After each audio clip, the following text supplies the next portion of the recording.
And today, it's a fully credentialed healthcare profession. So there is a master degree, like the one that I had, and music therapists they work in hospitals, school, rehab centers, mental health facilities, all around the world. And I'm one of them. I've been working for 15 years, and I worked with many kinds of patients, and you can say all ages from three to my experience is the oldest patient that I had is 50. But it works, of course, with everyone. Yeah, children, adults, adolescents, just everyone. And usually parents really prefer to send their children to music therapy or art therapy, any creative arts therapy, because it's not verbal. It's mostly not verbal. Of course, we do use a lot of psychotherapy in the sessions, but it's the plus is that it's a non-verbal way to access uh, very deep areas of the clients. So why talk therapy? I called it talk therapy. Why is it limited? Uh, we- um, so when we talk about a situation, conditions like in Gaza, for example, okay, under high stress, the brain's language centers, they become less accessible. Today, we can find many children, many adults that don't speak anymore, okay, from the trauma. And this is another example from the examples that the music teachers brought to the training. They told me that many, many children are not speaking at all anymore. Yeah, they're not speaking. They communicate in other ways. But when the core starts to sing, they can sing. Okay. So the verbal expression is very difficult and a lot of times impossible from the shock. Yeah. Also, when someone is going through trauma, okay, and they're still experiencing the trauma, but let's say they even lost their father, the mother, their leg, their hand, their home. Okay, so they are living still trauma, right? But there is also like something heavy that happened just a week ago, a year ago, 2 years ago. It's very hard for them to speak about it. It's very hard to talk about it. What can you say? Talking about it just make it even more threatening sometimes. Okay, just to hear it, it's like the reality. When I put it out in words, it makes it even true. Okay, even more true. So it can be a very overwhelming and scary experience sometimes to talk about things that are so hard for us to process. And then music makes it easier in this sense. And because it's a nonverbal and body-based approach that brings just an alternative pathway to process and to regulate. Until now, you're with me? Okay, great. Just to bring some neurobiological mechanisms that music can bring. Yeah, for example, rhythm. Rhythm can synchronize with biological rhythms, such as the heart rate. Okay, let's say I'm having a patient that is very anxious. Therefore, their heart rate is going really, really fast. Okay, what I want to try to do with them is, of course, co-regulate, right? I want them to be calmer. Yeah. And this could be their state most of the day, even without a trigger. They're just constantly afraid, constantly anxious. So, what I would try to do with them, if I want to use rhythm, for example, is I will want to use a rhythm that is very repetitive and quite easy to play. For example, one, two, three, four. Okay. And it's exactly how our heart is beating when we are calmer, right? And when we hear this, when we play this together, then it echoes to the client, and then slowly it can affect also and even the heart rate. And there are many researches, and even stronger than a research, my experience as a music therapist in the field, I could see and I can see that it's amazing how it works. And we know for us even, right? When we're anxious and we listen to music that is calm, okay? Or when we are playing music, when we are singing, we just feel calmer, right? Of course, it depends which kind of music. But if we listen to something that is slower than our heartbeat, if we're listening to something that is repetitive, so we can know what to expect and there is no surprises in this music, we feel automatically calmer. And this is the magic of music, is that it works automatically on us. The effect is very fast, and it's faster than drawing, it's faster than dance, it's faster than any other creative mode. Okay, it's really fast. Sound and vibration, they stimulate the vagus nerve and they support relaxation and safety. And music engages multiple brain areas. It happens when we hear music. Music enters from our ear, right? So it touches some brain areas that are responsible for supporting integration of fragmented experiences. So it's delivered like directly to these areas, and not to talk about feeling music also with our body. For example, we all know this feeling when we go to a concert and we hear the bass, we hear it in our body, the vibrations. There is a lot of studies about vibrations that I can talk about for hours. But it's something that we can feel physically, okay? Not only listen through our ears. So music therapy works directly with the body and emotional brain, and it bypasses the need for verbal processing. The rhythm provides structure and predictability. We can predict what's going to be next, right? And it helps us to have a calmer nervous system, a more stable one, and the sound creates a safe distance from traumatic material, right?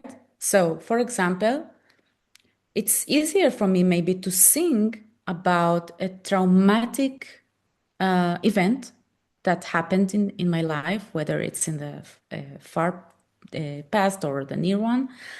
It's easier for me to express it, not to talk even about process it, but even let's start with expression, yeah? Through, for example, singing it. And we can see, I'm sure, that you saw many videos in Instagram for children in Gaza and adults that are singing a lot, right? They are singing so much.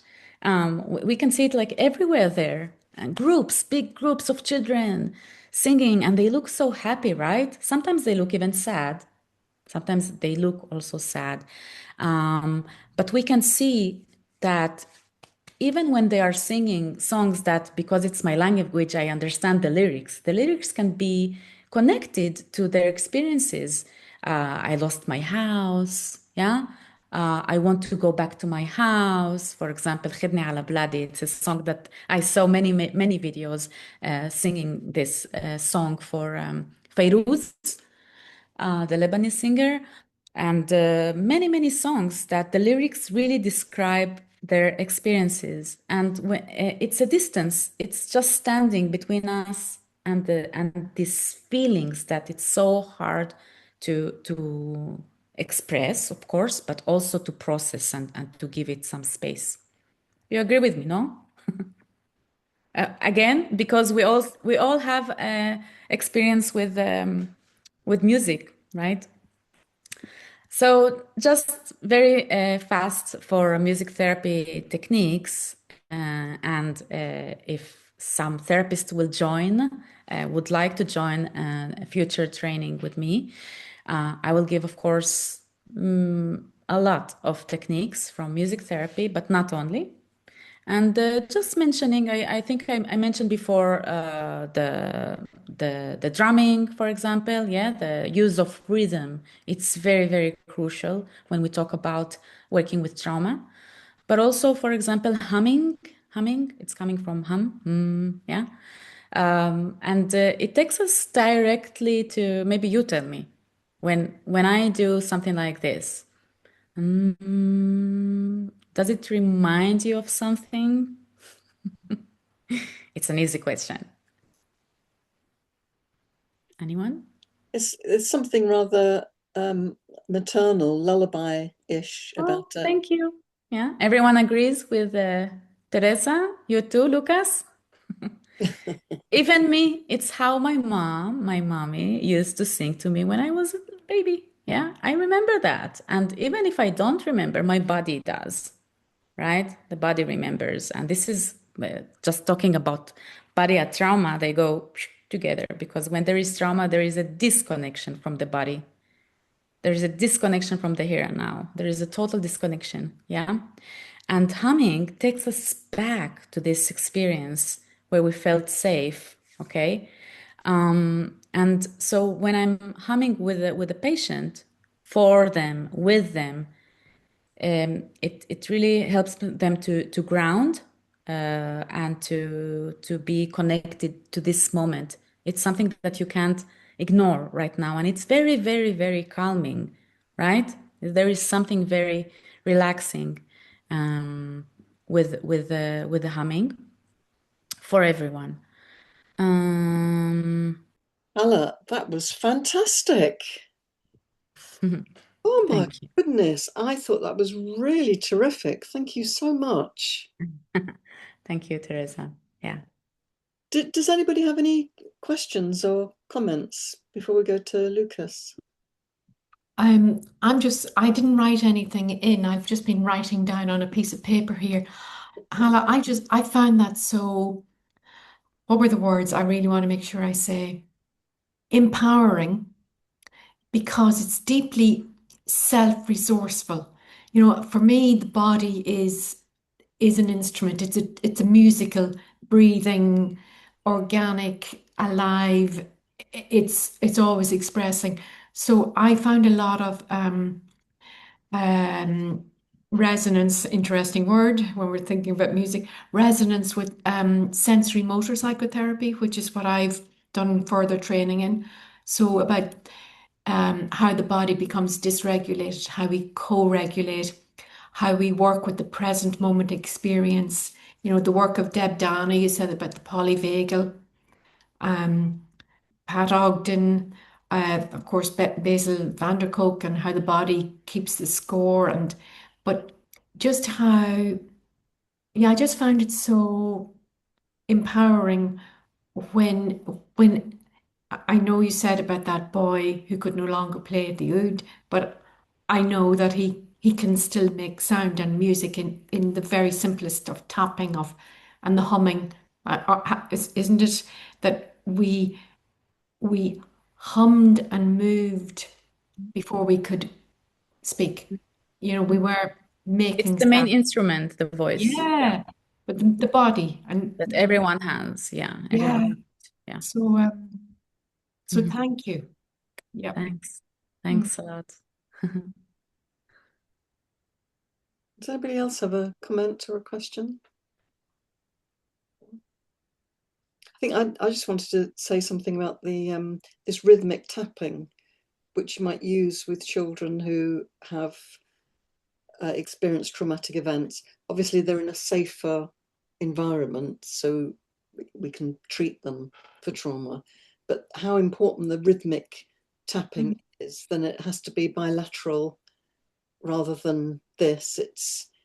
There's something about this, and I wonder if it's linked to what you were saying about the heartbeat. You're talking about the tapping? Yeah. Body tapping, yeah, it's of course. Yeah. Self-tapping or parents tapping or Hmm. Hmm. Yeah, Maybe just to add in there, that's also part of EMDR, mm, exactly. the bilateral. yeah. Yes, Yeah. so because I've trained in that as well. So it's the bilateral piece. Hmm. Mhm. And Exactly. um, working with adolescents who can't control their bodies, so they may not necessarily be traumatized, but they might have extreme anxiety and Hmm. they can't keep their knees still. Hmm. So one knee is constantly Hmm. like this, and I think it's very helpful with adolescents to um, get them to breathe once they get over Hmm. being very inhibited. Yeah, like slow down. Slow down. Yeah, Hmm. Hmm. actually, you can control bits of your body. I mean, I thought, Hala, your presentation, it was so comprehensive and so much sense, and I think it's given me all sorts of thoughts and ideas about what I could do. Mm, that's great. Yeah, I I'm know, happy. I'm Rob. happy that you. I worked with some teachers there years and years ago when I used to work with children with autism. Mm, And they taught me a lot about working with young children with autism. yeah. Uh, It's music is something that is very accessible.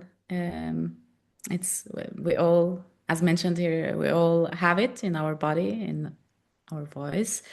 Um, and even in Gaza, they don't have instruments. By the way, they hardly have anything. But it's something that you can always improvise. Just taking something, some piece of wood or metal, or just making music with your voice or with your body. So it's very accessible, and everyone can make music. Anyone, like it doesn't matter the age or disability or not. I worked with very, very difficult conditions, like people that don't move, that, but everyone can do music mm, in a different way. mm. Oh, your passion is really contagious.